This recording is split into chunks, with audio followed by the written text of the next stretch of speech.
네, 예수를 안 믿던 사람이 예수를 믿게 되면 나타나는 현상이 있습니다.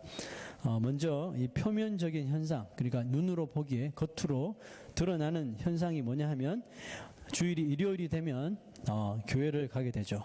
일요일이 되면 교회를 가게 되고 예배를 드리게 되고 또 예물을 또 드리게 되고 기도를 하며 또 찬송을 부르죠. 또 예전보다 더 좀 선한 삶을 사는 것 같아요. 그렇다면 우리가 예수 믿게 된 후에 나타나는 우리의 이 내면적인 현상이 있다면 그것은 뭘까요? 예수 믿게 된 후에 나타나는 이 내면적인 현상은 우리가 이전까지 가졌던 개인적인 가치관이 변화되죠. 내 인생의 최고로 여기던 가치관이 예수 그리스도로 인하여 변화되게 됩니다. 물질에 대한 가치관이 변해요. 직업에 대한 가치관이 변합니다. 가정에 대한 가치관, 배우자에 대한 가치관, 세상과 인생을 바라보는 이런 모든 관점들이 달라지는 것을 봅니다. 특별히 일요일에 대한 인식이 달라지겠죠. 과거에는 6일 일하고 일요일은 노는 날이었는데 이제는 6일 일하고 혹은 5일 일하고 주일은 하나님 앞에 와서 예배 드리는 날로 이렇게 정해지죠. 혹시 우리가 예수를 믿게 되었는데도 이런 내면의 변화가 없이 그냥 외적으로 보여지는 이런 현상만 달라진 채로 이렇게 살아갈 수가 있을까요? 있죠. 아무리 교회를 오래 다니고 예수를 오래 믿는다고 하지만 내면에 전혀 변화 없이 그냥 이 외적인 면만 가지고 그리스도인 같은 이 모양만 가지고 교회를 열심히 다닐 수가 있습니다. 그런데 여러분, 왜 이런 예수를 믿는데도, 예수 믿는다고 하면서도 왜 이런 내적인 변화가 없고 이런 외적인 현상만을 가지고 살아가게 되는 것일까요? 그 이유는 딱 한 가지입니다. 그 이유는 우리가 예수를 믿게 될 때 우리 내 마음속에 성령님이신 하나님이 우리 안에 거하게 되시죠. 자, 그런데 왜 외적인 현상만을 가지고 살아가게 되냐 하면 끊임없이 내 마음, 내 내면에서 성령님은 바람을 불어주셔요. 이 길을 따라가라, 이런 삶을 살아, 이런 행동을 하라. 성령께서 끊임없이 하나님의 뜻 안에서 좋은 길을 주시는 그 바람을 불어주시는데 어떻게 합니까? 그 내면에 부는 바람을 다 외면해 버리기 때문에 그렇습니다. 뭐 때문에 외면하죠? 지금은 그렇게 할 때가 아니라 이것을 해야 될 때, 내가 이전에 가지고 있었던 그 가치관에 따라서 그냥 살아가 버리는 것이죠. 자, 그럴 때 성령은 우리 마음속에서 탄식하신다 그랬죠. 또 성경은 내 안에 있는 성령의 불을 소멸하지 말라. 우리가 성령의 음성을 무시하고 외면한 채 내가 원하는 이 방법대로 살아갈 때는 성령께서 탄식할 뿐만 아니라 그 성령의 불이 소멸된다 이렇게 말씀하셨어요. 우리 인간의 몸의 구조는 완전 자동화된 시스템을 가지고 있죠. 그래서 이 몸의 지체들은 서로 자동적으로 이렇게 반응하는 것을 봅니다. 넘어지려고 하면 손이 이렇게 땅을 짚고 또 아프면 손이 이렇게 치료하기도 하면서 자동적으로 하죠. 하지만 내면과 이 외부와의 이런 소통에 대해서는 별로 그렇게 자동화되지 않는 것을 봐요. 내 마음먹은 대로 내 모든 이 육신이 그대로 행동해주면 참 좋은데 참 그렇게 안 돼요. 그죠? 내면은 원하는데 내 그 사람, 내 껍데기, 외부가 움직이지 않을 때가 참 많죠. 성경에도 보면 마음은 원이로되 육신이 약하도다라는 말씀이 있습니다. 이 말씀은 예수님께서 이제 잡히시기 전에 제자들과 함께 기도하러 가셔서 나를 위해서 좀 깨어서 기도해 달라 제자들에게 부탁했는데 제자들이 계속 잠을 잤죠. 그래서 2번씩이나 예수님 오셨는데 계속해서 잠을 자고 있어요. 그때 예수님께서 하셨어요. 너희들의 마음은 원이로되 육신이 약하도다. 뭡니까? 생각은 예수님께서 기도하라 그랬으니까 내 생각은 잠에서 깨어나야 돼 이렇게 하지만 그 몸은, 내 눈은 천근만근해요. 그래서 몸은 거기에 반응하지 않고 계속해서 잠을 자버리는 현상입니다. 여러분, 이처럼 우리 내면은 외적인 환경이나 또 외적인 상황에 따라 반응하기가 참 쉽습니다. 특히 그 외적인 환경이 강하면 그 상황이 지금 아주 심각하면 심각할수록 원래 가지고 있었던 내 마음과 상관없이 외부 환경에 우리가 결속되어서 따라버리는 것입니다. 두 가지 예를 들면 사도행전에 아나니아와 삽비라 부부가 나와요. 아나니아와 삽비라가 은혜를 받고 자기가 가지고 있는 소유를 팔아 그 돈으로 이제 이 구제를 하고 헌금을 하기 위해서 이 소유를 팔죠. 자, 그때까지 참 좋았어요. 근데 소유를 팔고 소유를 팔은 대가로 돈을 딱 받고 보니까 어떻게 돼요? 물질을 보니 가지고 있었던 그 마음이 달라지기 시작하죠. 내가 이거 다 드릴 필요가 있나? 절반은 우리가 갖고 절반만 드리자. 이렇게 성령을 속이는 바람에 죽음을 당하는 끔찍한 일이 벌어지죠. 네, 아나니아와 삽비라는 내적으로는 이것을 하나님 앞에 드리기를 원했지만 이 외부적인 상황, 물질을 딱 보니까 물질이라는 상황에 도달해 버리니까 네, 이것을 마음이 이렇게 변질되는 그런 모습을 볼 수가 있죠. 자, 베드로도 보세요. 베드로가 모든 사람들이 주를 버릴지라도 나는 절대로 주를 버리지 않습니다. 호언장담을 했죠. 그런데 베드로가 예수님이 잡히신 후에 그 성정뜰에서 불을 쬐고 있는데 한 계집아이가 와서 당신도 예수와 함께 했었던 무리 중에 한 사람이지, 예수의 종이지, 예수의 제자지, 이렇게 하니까 베드로 어떻게 했습니까? 마음은 절대로 예수님을 부인하기 원치 않았지만 그 상황이 자기가 위험한 상황에 빠지니까 I don't know man, I don't know him, 그 예수를 모른다고 3번이나 부인했죠. 저는 이런 생각해 봤어요. 만약에 그 자리에 베드로 혼자 있었는데 그 계집아이가 와서 너 예수님의 제자지 이렇게 말했다면 과연 베드로가 성경에 있는 것처럼 부인했을까? 제 생각으로는요, 부인 안 했을 거라고 생각해요.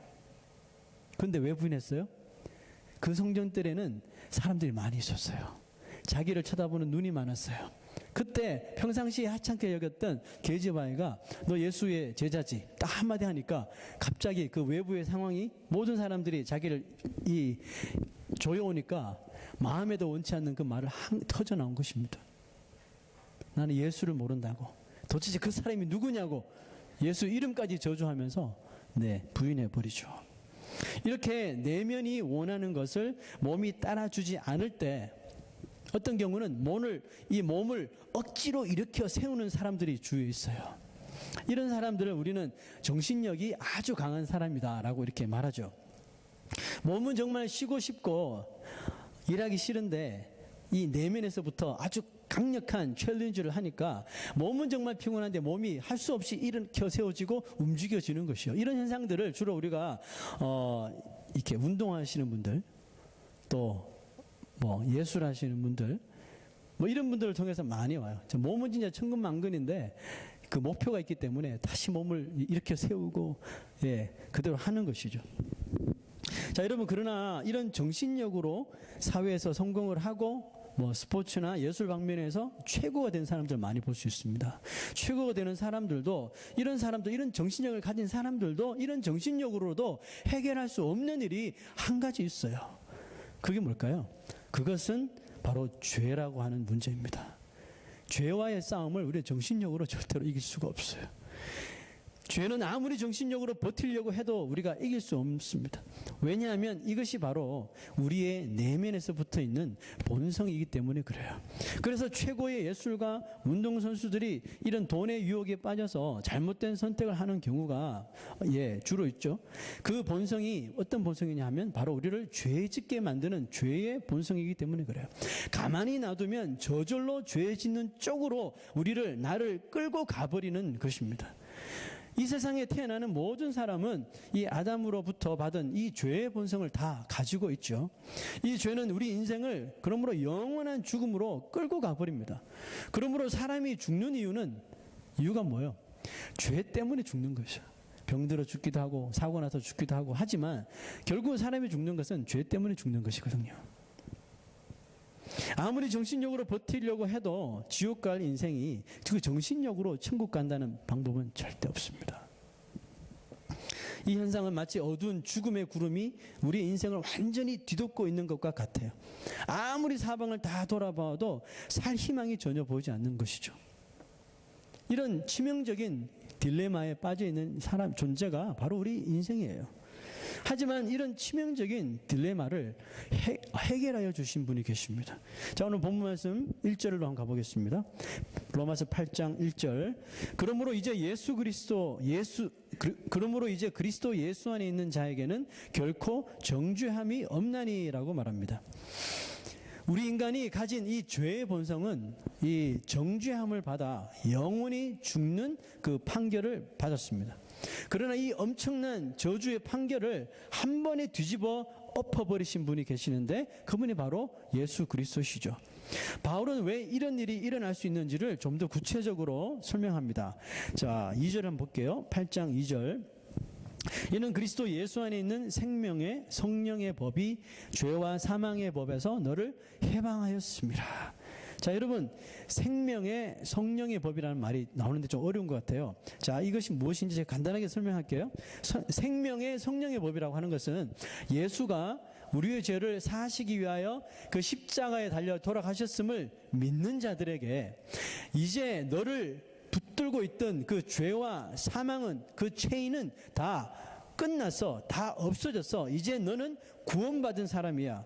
너는 영적으로 자유함을 얻었어 라고 실링 해주는, 인쳐주시는 것을 성령의 법이라고 말합니다.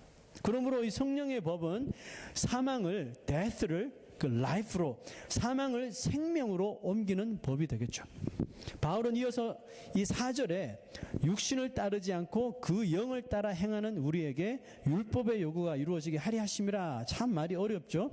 자, 이 4절은 무엇을 말하느냐 하면 성령, 예수 믿게 될 때 우리 안에 계시는, 또 이 성령이 하시는 일이 무엇인가를 설명해 주기 위해서 4절을 이야기한 겁니다. 육신을 따르지 않고 그 영을 따라 행하는 우리에게 율법의 요구가 이루어지게 하려 하심이니라. 자, 잘 들어보십시오. 성령을 따라 살아가는 자에게 무엇을 이루게 하신다고요? 율법의 요구. 그것이 뭡니까? 율법이 우리에게 요구하는 것이 있어요. 하나님께서 우리에게 지키라고 주신 율법, 그 율법이 우리 인간에게 요구하는 것이 뭘까요? 딱 한 가지예요. 그것은 뭡니까? 우리가 거룩해지는 것입니다. 우리가 거룩한 삶을 사는 것이에요. 그것밖에 없어요. 거룩, 또 거룩, 또 거룩이에요. 또 holiness. 율법이 우리에게 요구하는 것은 거룩한 삶을 원하는 거예요. 이 거룩한 삶이란 우리가 형식과 이런 전통이나 습관에 따른 이런 겉껍데기만 왔다 갔다 하는 그 종교 생활이 아니라, 창세기에 보면 죽지 않고 하늘로 올라간 사람이 나오죠. 에녹이는. 에녹과 같이 늘 하나님을 사랑하여 하나님과 동행하면서 하나님 안에서 생각하고 하나님 안에서 행동하는, 그러니까 오직 God-centered life, 오직 하나님 중심의 삶을 사는 삶. 이 삶이 바로 뭐예요? The holiness입니다. 이것이 바로 거룩한 삶이에요. 그런데 여러분, 이런 삶이 죄의 본성을 가진, 그 육신을 가진 우리 인생으로서는 참 살기 어렵다는 것입니다. 아니, 어떻게 보면 우리 육신을 가진 우리만으로서는 불가능한, 임파서블한 일입니다. 왜 그렇죠? 자, 오늘 본문 말씀 5절에 그 답이 나옵니다. 5절을 읽어봅시다. 육신을 따르는 자는 어떻다고요? 육신의 일을 한다 그랬죠. 육신을 따르는 자는 하는 것이 육신의 일밖에 없어요. 자, 여러분, 그렇다면 우리 sinful nature, 이 육신의 일이 할 수 있는 일이 도대체 무엇인지 또 성경은 자세하게 설명을 하고 있죠. 갈라디아서 5장으로 넘어갑니다. 여기 파워포인트 있으니까 우리 같이 한번 육신이 하는 일이 무엇인지를 한번 다 같이 읽어보겠습니다. 시작. 육체의 일은 분명하니 곧 음행과 더러운 것과 호색과 우상숭배와 주술과 원수 맺는 것과 분쟁과 시기와 분냄과 당 짓는 것과 분열함과 이단과 투기와 술 취함과 방탕함과 또 그와 같은 것들이라. 그 다음 9절요. 전에 너희에게 경계한 것 같이 경계하노니 이런 일을 하는 자들은 하나님의 나라를 유업으로 받지 못할 것이요. 자, 갈라디아서 5장에 나와 있는 육신으로서 할 수 있는, 범할 수 있는 일들이 보니까 정말 이름 하나하나만 봐도 참 무서운 일들이죠. 그래서 이런 일을 하는 자들은 어떻다고 그랬습니까? 자, 오늘 본문 말씀 6절에 다시 한번 넘어가 보시면 육신의 생각은 뭐라 그랬죠? 육신의 생각은 사망이라 그랬죠. 육신의 생각은 사망이며, 또 7절에 육신의 생각은 하나님과 원수가 되나니 이는 하나님의 법에 굴복하지 아니할 뿐 아니라 할 수도 없음이라. 자, 그러므로 8절에서 이제 결론을 내립니다. 8절. 육신에 있는 자들은 어떻다고요? 하나님을 기쁘시게 할 수 있다 없다? 없다 그랬습니다. 여러분 저를 보십시오. 여러분 우리가 가지고 있는 이 육신만으로는, 이 껍데기만 가지고는 절대로 구원의 소망이 없습니다. 0.1%도 없어요. 0%입니다. 여러분 우리가 우리가 완전히 타락한 이 인간의 육신, 인간의 본성으로는 절대로 여러분 아무리 우리가 정신력이 최고조로 달해도 천국 근처에도 갈 수 없습니다. 그래서 하나님이 꺼내 드신 카드가 하나 있죠. 우리 육신으로는 안 되니까 하나님이 우리 인간을 구원하시기 위해서 꺼내신 카드가 있단 말이죠. 그 카드가 뭐예요? 자, 오늘 3절로 한번 가봅니다.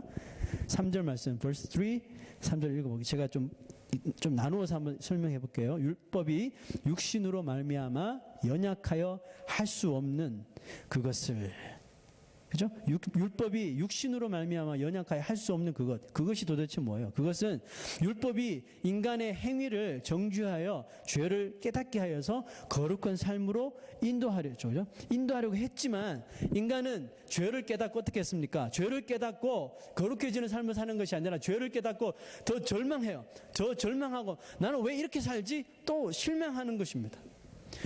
그러니까 율법이 할 수 없는 그것을, 인간이 너무나도 육신에 이끌려 연약하니까 율법이 할 수 없는 거룩한 삶, 그것을 하나님이 해 주신다 그랬어요. 하나님이 하시나니 어떻게 해요? 자, 그 다음 구절 보세요. 곧 죄로 말미암아 자기 아들을 죄 있는 육신의 모양으로 보내요. 죄가 있는 것이 아니에요.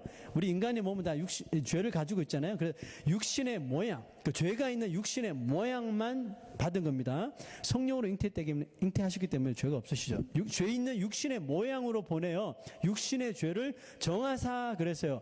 육신의 죄를 정했다는 것은 우리 모든 인류의 그 죄를 가지고 지옥밖에 갈 수 없는 그 인생들, 그래서 영원히 죽을 수밖에 없는 인생들, 그 죽음의 통로가 되는 그 죄, 그 모든 죄의 짐들을 어떻게 했어요? 예수 그리스도께 다 담당시켜 주셨다는 것입니다. 이해하셨습니까? 그 일을 율법이 할 수 없잖아요. 율법이 인간들의 죄를 용서할 수가 없어요. 그죠?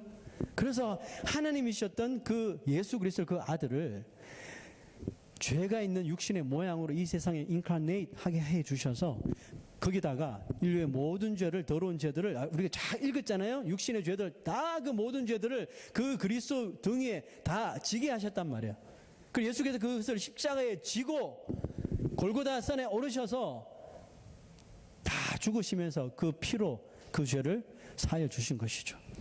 그로 인해 하나님의 아들 예수 그리스도는 죄를 담당하시기 위해 십자가에 죽으시고 3일 만에 부활하시고 하늘로 올라가셨죠.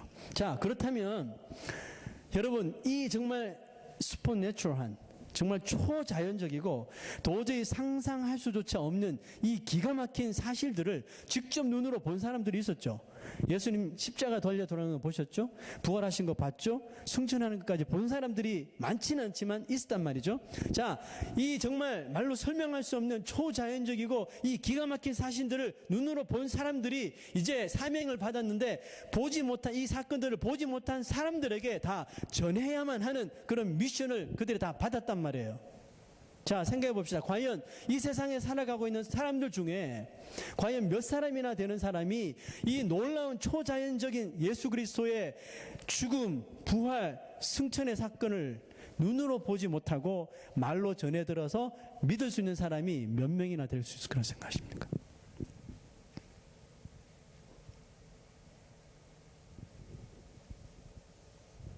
한 사람도 없습니다. 내가 믿어요 라고 말할 수 있을지는 모르겠지만 사람의 말로 그냥 듣고 100% 믿는 사람은 한 명도 없습니다. 불가능한 것이죠. 왜냐하면 우리는 영적인 존재가 아니라 육을 가지고 있는 존재잖아요. 보지 못한 것들은 이성적으로 우리가 판단하지 못한 이것은 믿어지지 않는 거, 그게 당연한 거예요. 당연한 거. 그러니까 이 놀라운 일들의 위트네스, 증인이 되어야 되는 이 제자들은 얼마나 어려움을 당했을까요? 근데 사도행전에 보면 이 일들이 너무나도 쉽게 증거되는 일들이 막 나오죠. 자, 여러분, 제가 그것을 이야기하기 전에 사람들은 이 시대에 뭐 더 그렇죠. 사람이 사람에게 하는 말, 특별히 뭐 인터넷에 어떤 글들이 올라오면 그 인터넷에 올라오는 그런 따끈한 이런 기사들은 믿어요. 그게 참 신기해요. 나하고 친분이 있는 사람도 아닌데 그 글을 올려놨는데 그 글을 그냥 믿어요. 믿고 그것이 자기 것이냐 또 이야기하고 그래요. 난 그게 더 놀랍다고 생각해요. 사람들 인터넷에 오르는 이런 기사는 믿을지언정 예수 그리스도께 하나님이셨던 그분이 인간의 몸으로 육신하셔서 십자가 지시고 모든 피를 흘리시고 고통당하시고 죽으시고 부활하시고 승천하셔서 이제 그 이름을 믿는 자에게 구원을 주신다는 이 놀라운 기가 막힌 축복의 사실은 믿지 않아요. 그래서 예수님께서 이걸 아시기 때문에 그 제자들, 이제 이 엄청난 사명을 감당해야 할 제자들에게 이런 말씀을 하셨어요. 자, 요한복음 16장으로 갑니다. 앞에 있습니다. 16장 5절에서 7절을 잘 보시기 바랍니다. 지금 내가 나를 보내신 이에게로 가는데 너희 중에서 나더러 어디로 가는지 묻는 자가 없고 도리어 내가 이 말을 함으로 너희 마음에 근심이 가득하였도다. 그러나 내가 너희에게 실상을 말하노니 내가 떠나가는 것이 너희에게 유익이라. 내가 떠나가지 아니하면 보혜사가 너희에게로 오시지 아니할 것이요 가면 내가 그를 너희에게로 보내리니 이랬단 말이죠. 자, 여기서 보혜사라는 단어가 나오죠. 보혜사로 설명하신, 보혜사는 카운셀러라는 뜻이죠. 보혜사로 설명하신 그분이 누구예요? 바로 성령 하나님을 말하고 있습니다. 자, 사도 요한은 이제 계속해서 그렇다면 예수 그리스도께서 보내주신 그리스도의 영이신 하나님의 영이신 성령은 도대체 이 세상에 오셔서 무슨 일을 하는 것인가? 하나님은 천지를 창조하시고 우리를 만드시고 하시고 예수님은 십자가에 달려 돌아가시고 우리의 죄를 위하여서 죽으시고 했는데 성령은 뭐 하시지? 성령 하나님은 무슨 일을 하시는 것일까? 네, 잘 모르시는 분들이 많아요. 자, 그래서 사도 요한은 이 성령의 사역, 성령의 역할에 대해서 이렇게 설명했습니다. 그 다음 구절 한번 볼까요? 16장 8절. 그가 와서, 그는 성령입니다. 그가 와서 죄에 대하여, 의에 대하여, 심판에 대하여 세상을 책망하시리라. 여기서 책망하시리란 바는 rebuke라는 단어를 쓰지 않고 convict라는 단어를 쓰시죠. 자, 이것을 헬라 원어로 보면 이렇게 꾸짖다는, 책망한다는 단어보다는 이렇게 깨우친다는, 깨닫게 해 주셔서 돌이킨다는 그 의미가 더 강합니다. 자, 그러므로 성령께서는 이 세상에 오셔서 죄에 대하여 in regard to sin, in regard to righteousness, in regard to 이 judgment, 이 죄에 대하여, 의에 대하여, 심판에 대하여 우리들 하여금 깨우치게 하여 주신다는 그랬습니다. 자, 한 절 한 절 볼게요. 그 다음 9절 보세요. 9절. 죄에 대하여라 함은 그들이 나를 믿지 아니함이라라. 성령께서 죄에 대해서 깨우치는 것은 세상이 예수 그리스도가 오셔서 모든 인류의 죄를 위해서 십자가에 달려 돌아가셨는데 세상이 예수 그리스도를 믿지 않기 때문에 이것을 깨우치기 위해서 오셨다는 거죠. 즉 하나님의 아들 예수 그리스도를 믿지 않는 것이 이 세상에 있는 죄 중에 가장 큰 죄라는 것을 깨우치게 하시기 위해서 성령이 오셨다는 것입니다. 둘째 뭐요? 10절. 의에 대하여라 함은 내가 아버지께로 가니 너희가 다시는 나를 보지 못하며. 자, 이 말은 뭡니까? 성령께서 의에 대하여 세상을 깨우친다는 것은 하나님의 의를 증거하셨죠. 그죠? 그래서 예수께서 하나님께로 가시기 때문에 그렇습니다. 예수께서는 하나님의 의를 증거하셨고 본인 스스로가 죄인들을 위해서 하나님의 의가 되셨죠. 그래서 누구든지 예수 그리스도를 나의 구주로 믿는 자는 어떻게 된다 그랬죠? 우리 로마서에서 배웠죠? justified. 의롭게 된다고 했죠. 이 의롭게 됨을 이 힘입는 자가 이 선물을 받는 자가 구원을 받는다 그랬잖아요. 그래서 죄인들을 위한 하나님의 의가 되셨다는 것을 깨우치기 위하여서 그래서 죄인들은 하나님의 의를 깨닫고 구주 예수를 믿음으로 의롭다 하심을 받아야 된다는 것을 우리에게 깨닫게 해주시기 위해서 오셨다는 거죠. 마지막 세 번째는 뭐예요? 심판에 대하여라 함은 이 세상 임금이 심판을 받았습니다. 자, 성령께서 심판에 대해 세상을 깨우치는 것은 주 예수 그리스도의 그 십자가 그 속죄 사역으로 이 세상의 임금인 자, 여기서 우리 킹도 아니고 그 프레지던트도 아닙니다. 여기서 말하는 이 세상 임금은 공중 권세 잡은 자, 이 세상의 모든 죄의 본성들을 가지고 죄를 짓게 만드는 권세자, 마귀를 이야기합니다. 그러므로 예수 그리스도께서 십자가에 달려 돌아가시고 부활하심으로 말미암아 이 세상을 다스리던 그 마귀가 이미 심판을 받았기 때문이에요.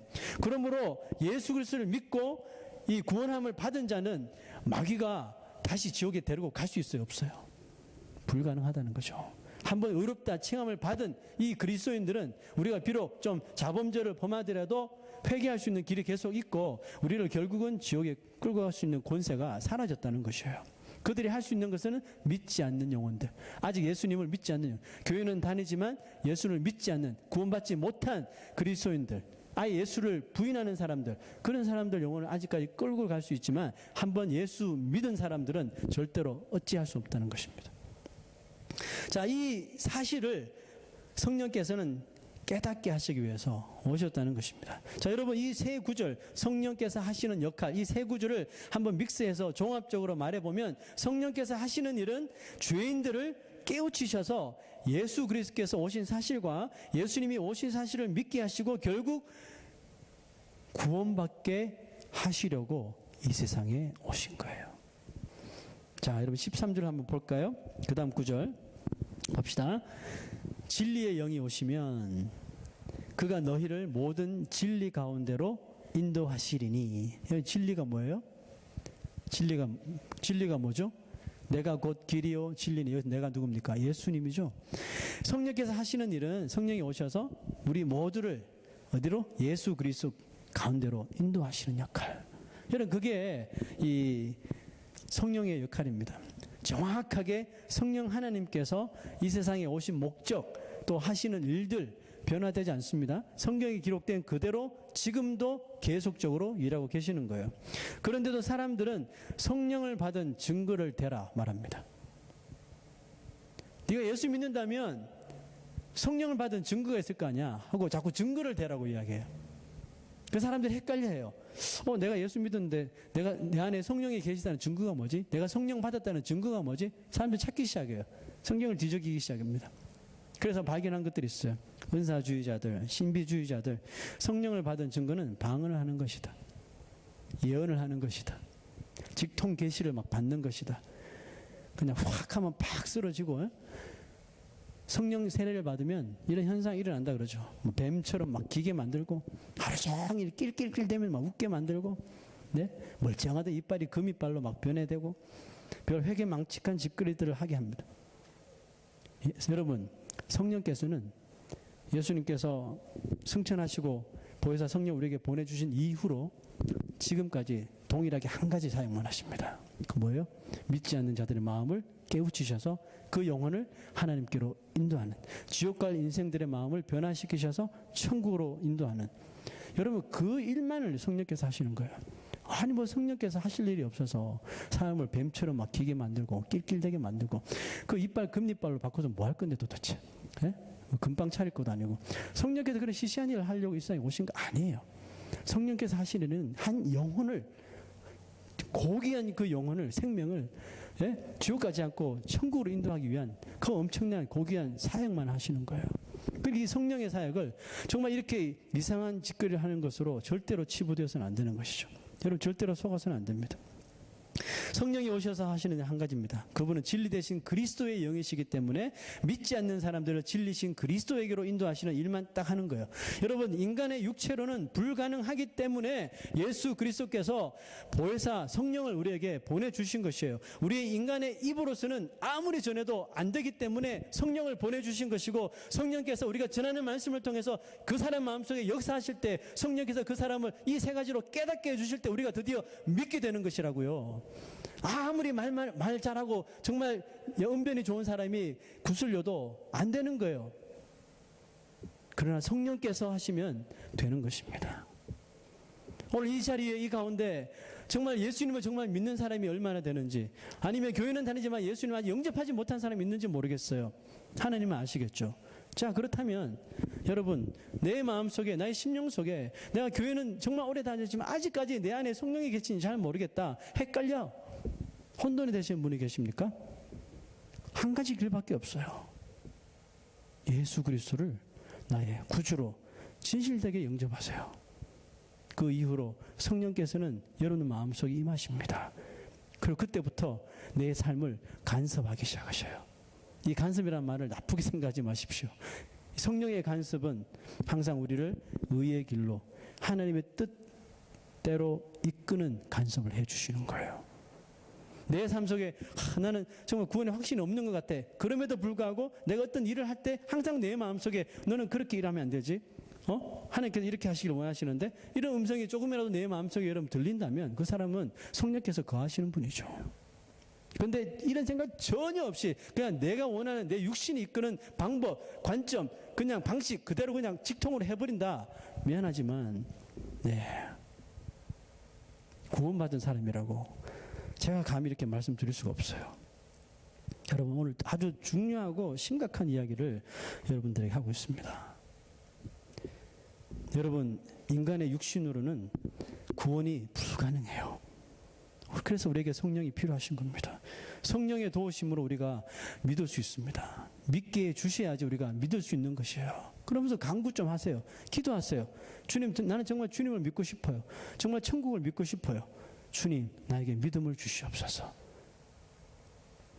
구하는 자에게 하나님께서 성령을 허락해 주실 줄로 믿습니다. 그래서 불신자들에게 우리가 어떻게 전도할 수 있습니까? 내가 하는 것입니까? 성령이 하도록 하셔야죠. 나를 통해서 성령께서 역사하시도록 우리가 끊임없이 기도하시고 또 말씀하고 또 권유해야 하는 것입니다.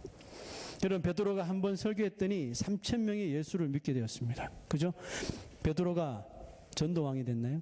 우리 요즘은 모르겠는데 과거에 한국 교회는 그런 거 많았죠. 1년을 딱 계산해보고 한 해 동안 전도를 제일 많이 한 성도 딱 뽑아서 전도왕 타이틀을 주죠. 그래서 막 선물도 주고 어떤 교회는 이렇게 이름도 막 올려놓고 막 그래요.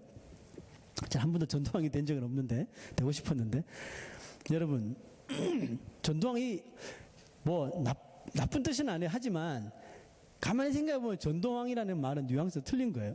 왜냐하면 결국은 그 사람을 전도하는 사람은 우리 인간이 아니라 성령님이시거든요. 그럼 전도왕은 누구예요? 성령님이 전도왕이 되죠.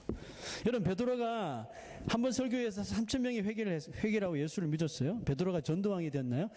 성경에 베드로 전도왕 타이틀이 주어졌나요? 아니잖아요. 베드로는 정확하게 보았어요. 3,000명을 회개시키고 그 마음을 찔리게 하여 우리가 어찌할꼬 울며 자복하며 회개하며 예수 그리스도를 믿고 세례받게 만든 그 역사가 자기 자신의 이 말로 된 것이 아니라 그 안에 역사하시는 성령의 역사로 성령의 능력으로 된 것이라는 것을 정확하게 본 것이에요. 베드로뿐만이 아니라 다른 제자들도 베드로와 같이 말씀을 전하니 수많은 사람들이 죄를 회개하고 예수를 영접하더라는 것입니다. 그럼에도 예전에 볼 수 없었던 제자들의 모습, 여러분 예전에 제자들의 모습 어땠습니까? 예수님이 이제 내일이면 고난당하시는데 오늘 네가 높니 내가 높니 천국 가면 누가 오른쪽 누가 왼쪽 이런 거 누가 서로 높은가 이런 로와 그 제자들이 복음을 전했을 때 3,000명 4,000명 5,000명 막 회개하는 역사가 일어났지만 서로 높아지는 모습 절대로 나오지 않습니다. 베드로는 몇 명 전도해서 누구는 몇 명 전도해서 이런 모습 있습니까? 전혀 없어요. 이유가 뭐예요? 그들 또한 그들이 복음을 전했지만 그들이 한 것이 아니라 성령 안에서 그 모든 일들을 그들이 감당했기 때문에 그렇습니다. 나는 낮추고 내 안에서 역사하시는 성령님의 그 역사만을 드러낸 것입니다. 자, 오늘 본문 말씀 9절로 갑니다. 만일 너희 속에 하나님의 영이 거하시면 너희가 육신에 있지 아니하고 영에 있나니 누구든지 그리스도의 영이 없으면 그리스도의 사람이 아니라 그랬습니다. 10절 갑니다. 또 그리스도께서 너희 안에 계시면 몸은 죄로 말미암아 죽은 것이나 너희의 영은 의로 말미암아 살아있는 것이니라. 11절 예수를 죽은 자 가운데서 살리신 이의 영이 너희에게 거하시면 그리스도 예수를 죽은 자 가운데서 살리신 이 하나님이 너희 안에 거하시는 그의 영으로 말미암아 너희 죽을 몸도 살리시리라 하셨습니다. 여러분 하나님이 우리 인생을 구원하시는 통로가 바로 우리 안에 성령이 계시는지 계시지 않는지를 보신다는 것입니다. 성령이 내 안에 안 계시는 사람은 그리스도의 사람이 아니기 때문에 구원과 상관이 없어요. 그러나 성령이 내 안에 계시다는 것을 믿는다면 그 사람은 무엇을 하든지 제자들처럼 성령 안에서 할 수 있어야 합니다. 무엇이든지 내 생각대로, 내 의지대로, 내 주관대로, 내 고집대로, 내 경험대로, 내 계획대로만 하는 사람은 절대로 하나님의 선하신 도움을 얻을 수가 없어요. 왜? 그 안에 성령께서 안 계시기 때문에 그렇죠. 여러분, 이 뜻은 하나님의 뜻대로 살 수 없다는 뜻이며, 그와 같은 삶은 우리를 결국 영원한 지옥불로, 영원한 형벌로 이끌 수밖에 없습니다. 우리가 성령 안에 거할 때, 성령에 의하여 살아갈 때만이 우리는 나의 육신을 점점 더 이길 수 있고 정복해 나갈 수 있는 것입니다. 바울은 이와 같은 현상을 육체와 성령이, 육체와 영이 서로 격렬하게 대적하는, 싸운다고 표현했습니다. 그리고 이 싸움은 우리가 육신의 이 옷을 벗을 때까지 계속 되어진다고 하셨어요. 그렇다면 기왕 우리는 이런 싸움을 해야 한다는 것을 깨달았다면 아예 좀 각오를 하고 살아가는 것이 합당한 것이 아닐까요? 무슨 뜻입니까? 애시당초 성령 편에 서라는 것입니다. 육체가 이끄는 삶에 자꾸 기웃기웃하지 말고 내가 있을 곳은, 내가 피할 곳은 육신이 아니라 성령이라고 확신을 하고 살으라는 것입니다. 바울은 이 육체의 일에 대하여 설명하기 전에 이런 흥미로운 말을 했어요. 아까 우리 육체가 하는 일들 쫙 읽었잖아요. 그 맨 앞 구절에 이런 말씀이 있었습니다. The acts of the sinful nature are obvious. 육체에 하는 일은 뻔한 것이다, 이런 말이죠. 육체에 하는 일은 다 분명한 일이다. 다 드러난다는 것이죠. 하나도 숨기지 않고 다 드러난다는 거예요. 무슨 의미일까요?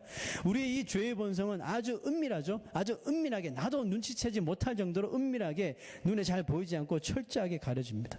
죄를 짓는 데 있어서는. 그 사람의 외모만 봐서는 절대로 알 수 없는 뜻이에요. 그 사람의 외모만 봐서는 정말 거룩하고 신앙생활 잘할 것 같이 이렇게 보이는데, 그 사람의 결국 이런 죄의 행동이 딱 드러남과 동시에 저는 사람이었구나라고 이렇게 보여지는 것이죠. 어떤 경우는 자기 자신도 자기에게 그런 본성이 있었는지 모를 정도니까 얼마나 교묘하게 뱀처럼 우리의 이 자아 속에 이것이 숨어 있는지 몰라요. 하지만 비록 죄성은 은밀하게 숨어 있더라도 그의 몰래 행하는 것들은 결국은 하나님 앞에 뻔히 obvious하게 다 드러난다는 사실입니다.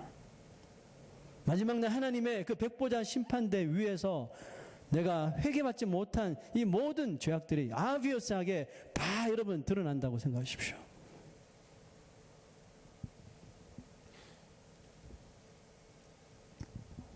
씨앗을 보면 그 씨앗이 어떤 나무인지 알 수 없지만 그 자라서 열매가 맺히면 그 나무가 어떤 나무였는지, 그 씨가 어떤 나무에 씌었는지를 정확하게 볼 수 있는 것이죠. 그리스도 안에 사는 사람들, 즉 성령의 인도하심을 받고 살아가는 사람들의 삶에서 나와야 하는 것들에 대하여 바울은 이렇게 정리했는데요. 갈라디아서 5장 22절에서 23절 읽어보겠습니다. 오직 성령의 열매는 사랑과 희락과 화평과 오래 참음과 자비와 양선과 온유와 절제니. 9가지 열매가 나타나야 한다고 했는데, 자, 여러분 이 조목 한번 보세요. 사랑, 희락, 화평, 오래 참음, 자비, 양선, 온유, 절제. 여러분의 삶과 지금 매칭되는 단어가 몇 개나 있다고 생각하십니까? 사랑하십니까? 늘 기뻐하십니까? 마음에 늘 평안이 있습니까? 잘 오래 참습니까? 자비한 마음이 있습니까? 선을 행하십니까? 온유하십니까? 잘 절제하십니까? 우리가 예수 그리스도를 믿으며 살아가고 있지만 정작 우리의 삶 속에 이 9가지 열매가 참 나오지 않습니다. 이유가 뭐죠? 육신을 쫓아 살기 때문에 그렇습니다. 성령의 부는 바람을 외면한 채 육신에 부는 바람만 쫓아서 살기 때문에 성령의 열매가 없어요. 그리스도인들이 육신의 일을 그만둘 때, 육신의 일을 접어버릴 때, 그죠? 하나님의 영이 일하시도록 맡겨드리고 신뢰할 때 나타나는 것들이 바로 이와 같은 열매들입니다. 그러므로 성령의 생각에 순종하며 따라 사는 사람들의 삶이 무엇이라 했나요? 6절, 오늘 6절 끝으로 봅니다. 육신의 생각은 사망이지만 영의 생각은, 그 성령의 이끄시는 그 생각은 뭐예요? 생명과 평안이니라 그랬습니다. 그러면 늘 성령 안에서 거하고 성령 안에서 살고 성령 안에서 무엇을 감당하는 자는 비록 육적으로는, 외적으로는 고통이 있고 시험이 있고 어려움이 있지만 그 내면, 그 영혼은 평안함을 누리는 거야. 그래서 내 영혼 평안해, 내 영혼 평안해라고 찬송할 수 있는 것입니다. 여러분, 예수 믿는 사람은 성령 안에서 사는 사람들입니다. 육신의 일, 생각을 버리시고 성령을 의지하십시오. 성령님과 늘 대화하셔야 됩니다. 무엇보다 성령님이 내 안에서 하시려고 하는 일을 신뢰하시고 그냥 다 맡기셔야 돼요. 다윗이 골리앗을 이기잖아요. 전혀 게임이 안 될 것 같은 싸움이었는데 그 작은 다윗이 엄청난 큰 골리앗을 이겼단 말이죠. 여러분, 다윗이 골리앗보다 뛰어난 하드웨어를 가졌기 때문에 골리앗을 이긴 것이 아니라는 거 우리가 너무나도 잘 알잖아요. 그렇다면 그 목동이고 어린 소년이었던 그 다윗이 어떻게 중무정한 거인이었던 골리앗을, 엄청난 하드웨어를 가지고 있던 골리앗을 쓰러뜨릴 수 있었나요? 이유는 외적인 것이 아니라 내적인 것도 있잖아요. 딱 한 가지 이유입니다. 여호와의 신이, 여호와의 영이 바로 작은 다윗 안에 충만했기 때문에, 또 다윗은 그 안에 역사하시는 하나님의 영에 모든 것을 내어 맡겼더니 내가 한 것이 아니라 나는 돌을 던졌을 밖에 없는데 성령의 역사하심이, 하나님의 역사하심, 하나님의 영이 그 돌을 타고 가서 이 골리앗의 머리를 명중시키고 그 골리앗을 한 번에 쓰러뜨린 것입니다. 그래서 다윗이 뭐라고 이야기했습니까? 내가 골리앗을 이겼다고 말한 것이 아니라 싸움은, 전쟁은 여호와께 속했으니, 그렇지 않습니까? 자기가 이겼다면 전쟁은 나에게 속하였으니 나를 따르라 했을 거 아니에요. 그 다윗은 전쟁은 여호와께 속하였으니 나에게 있는 것이 아니라 여호와께 속했다고 했습니다. 예수를 믿는 여러분, 우리가 싸워야 할 영적인 전쟁은 내가 하는 것이 아니에요. 성령께서 하시는 거예요. 성령께 맡겨두셔요. 성령으로 충만하십시오. 이기지 못할 전쟁은 없습니다. 성령의 바람에 순종하십시오. 이 시대에도 성령께서는 계속해서 믿는 자들 마음속에 바람을 일으키셔요. 제발 내 음성을 좀 들으라. 제발 내 말을 좀 들으라. 제발 하나님께서 원하시는 삶을 좀 살지 않으려. 계속해서 우리에게 성령의 바람을 불어주셔요. 여러분, 오늘도 내 마음속에 계속 일고 있는 이 성령의 바람 무시하지 마시고 외면하지 마시고 곰곰하게 좀 생각하십시오. 영의 생각을 하시고 이 영의 생각만 따르십시오. 그리고 하나님께서 주시는 생명과 평안을 누리시기를 주의 이름으로 축원합니다.